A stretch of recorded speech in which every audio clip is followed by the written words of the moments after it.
নিখোঁজের ৪ দিন পর হলে ফেরা বৈষম্য বিরোধী ছাত্র আন্দোলনের সহ সমন্বয়ক খালেদ হাসানকে ঢাকা মেডিকেলে চিকিৎসা দেয়া হচ্ছে। সেখানে তাকে দেখে এসেছেন ঢাকা বিশ্ববিদ্যালয়ের উপাচার্য অধ্যাপক ডক্টর নিয়াজ আহমেদ খান। শুক্রবার নিখোঁজের পর মঙ্গলবার রাতে ফেরেন জহুরুল হক হলের আবাসিক ছাত্র খালেদ হাসান।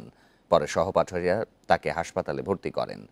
বৈষম্য বিরোধী ছাত্র আন্দোলনের সমন্বয়ক আব্দুল কাদের জানান, খালেদ ফিরলেও ভয়ে কাউকে কিছু বলতে পারছেন না।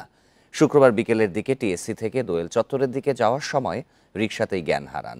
জ্ঞান ফিরলে তিনি নিজেকে সুনামগঞ্জের একটি পেট্রোল পাম্পের কাছে মাইক্রোবাসে দেখতে পান। এরপর আরও 2 দফায় জ্ঞান হারান। পরে কে বা কারা তাকে ঢাকায় রেখে যায় সে বিষয়ে জানা যায়নি।